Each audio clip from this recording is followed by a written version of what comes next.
My fiancé declared, "I'm not signing a prenup. You should trust me." I replied, "I do trust you." Then I transferred all my assets to my mother's name. The lawyer's letter explaining it to her left her speechless.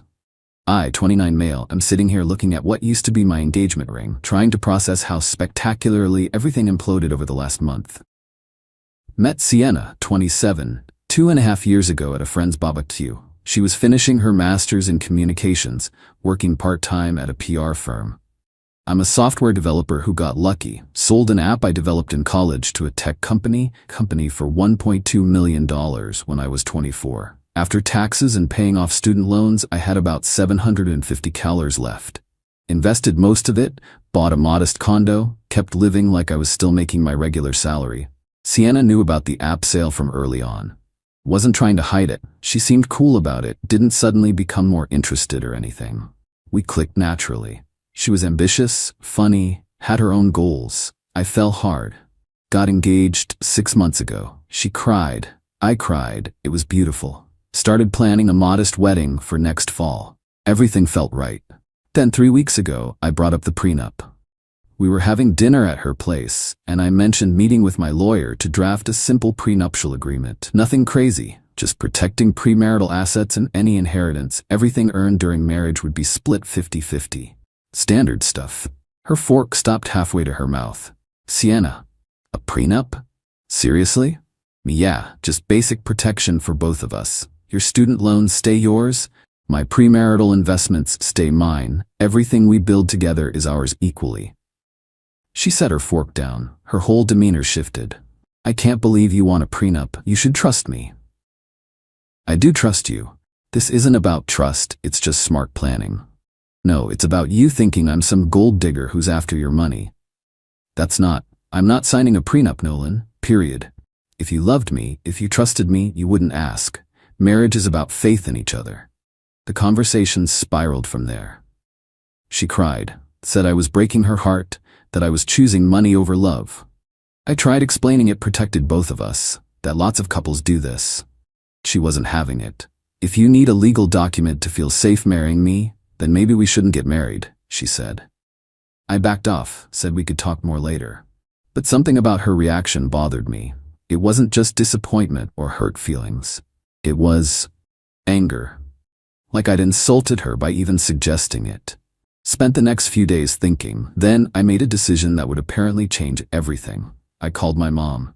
Mom, Nolan, how's wedding planning? Me, hey mom, I need to talk to you about something, financial stuff. I explained the situation.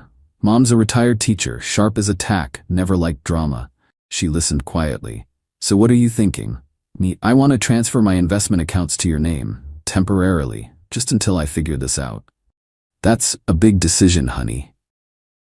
I know, but if Sienna really isn't about the money, this shouldn't matter, right?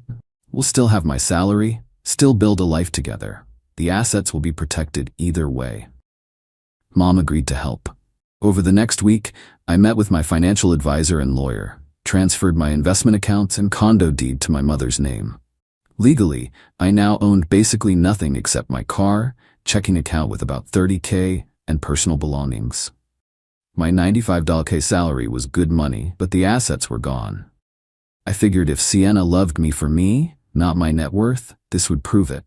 And I'd know for sure before walking down the aisle. I told her that night over dinner.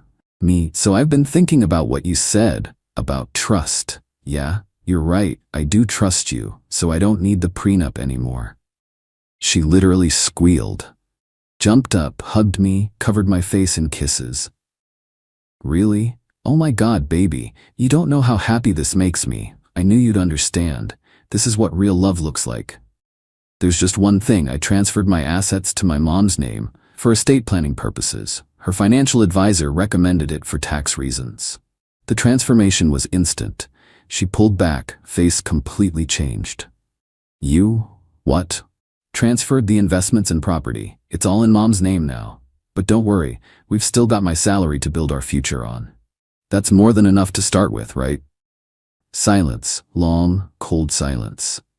You gave your money to your mother? Technically, yes, but it doesn't change anything between us. It changes everything. That was supposed to be our future. Our security. Me, I thought you said marriage was about faith in each other, not money? She stood up, shaking.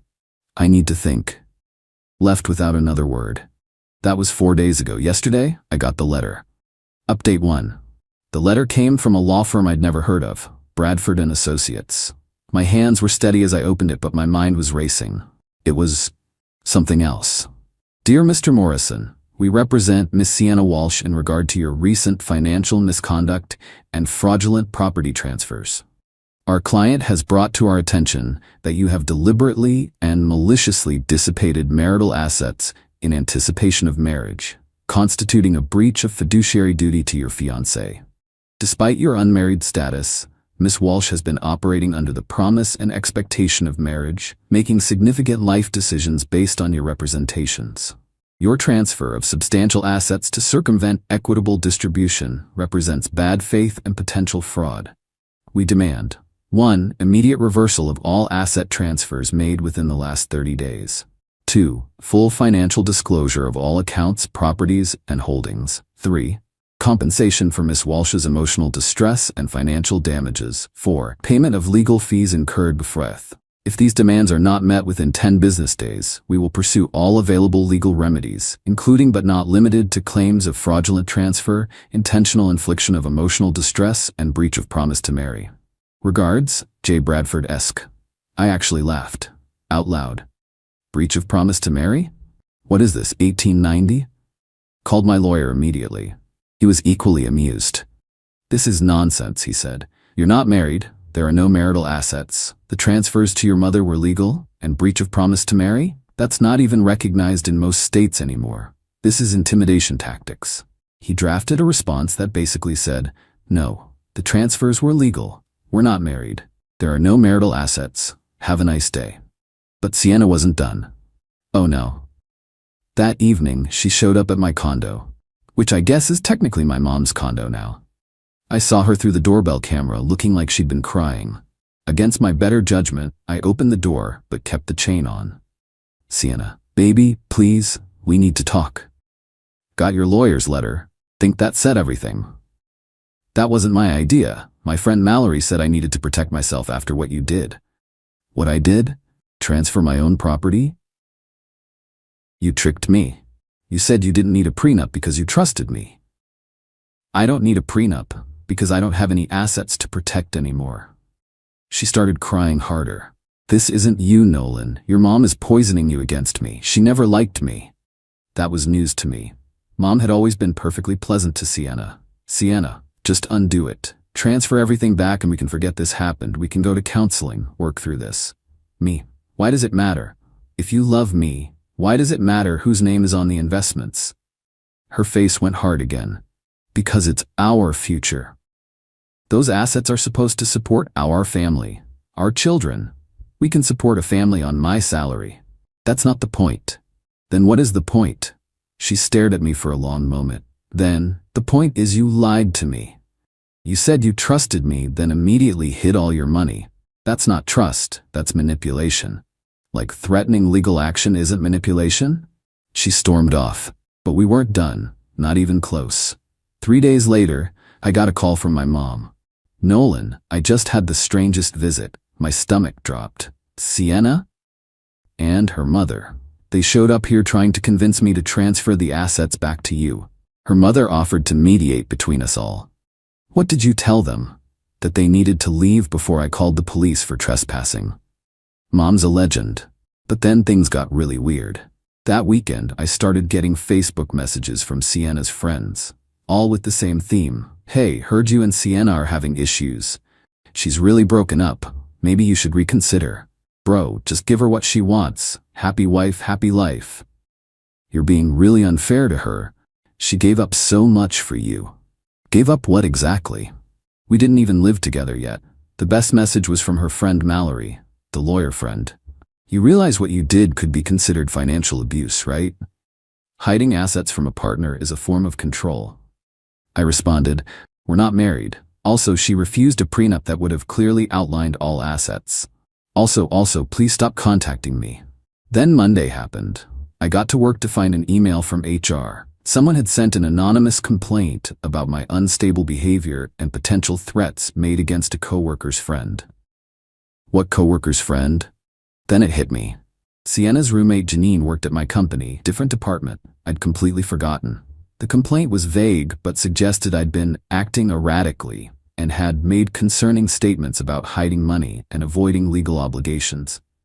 Had to have a super fun meeting with HR explaining that I was going through a breakup and someone was trying to cause problems.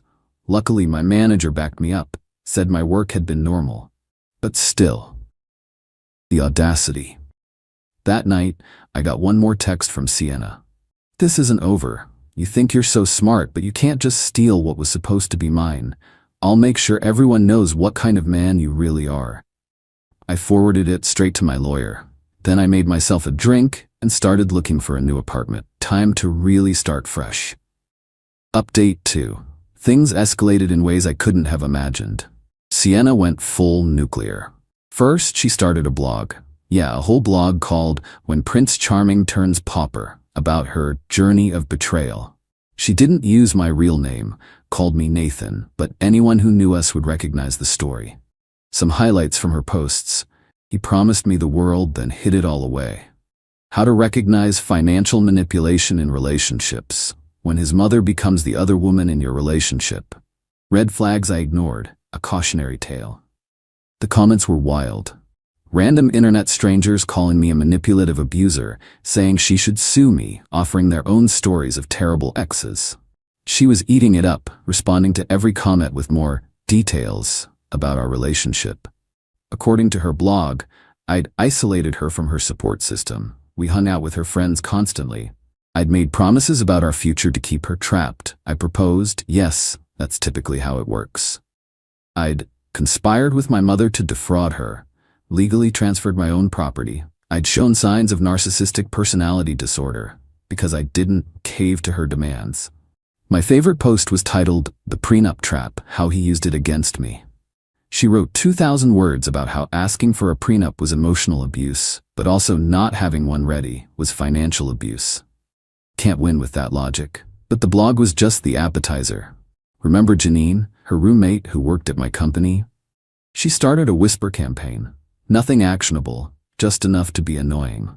People would give me weird looks in the break room. Conversations would stop when I walked by. Someone left a printed article about financial abuse in relationships on my desk. Then came the masterstroke of crazy. Sienna found out where I was moving. Small city, only so many apartment complexes, and she probably saw the moving truck. She applied to live in the same building. Not just the same building, the unit directly above mine. I found out when the property manager called me. Manager, Mr. Morrison? I have an unusual situation. Someone has applied for Unit 4B and listed you as a personal reference. A Miss Walsh? Me. Absolutely not. We're former partners going through a bad breakup. I cannot recommend her. I see. Thank you for your honesty. We'll take that into consideration. Thought that was the end of it. Nope. She had Mallory the lawyer friend send another letter, this time to the property management company, claiming I was maliciously interfering with Ms. Walsh's housing opportunities and threatening discrimination lawsuits. The property manager called me again, sounding tired. They're claiming you're harassing her by trying to prevent her from finding housing. Me, she's trying to move into my building, specifically above my unit. Manager, we're going to deny her application based on insufficient income and references. Nothing to do with you, officially. Dodged that bullet, but she wasn't done. Next, I started getting calls from wedding vendors. The venue, the caterer, the photographer, all calling to confirm cancellations and discuss refund policies. Except I hadn't called any of them. Sienna was canceling everything in my name, trying to stick me with cancellation fees. Each call went the same. Hi, Mr. Morrison, just confirming you want to cancel your booking.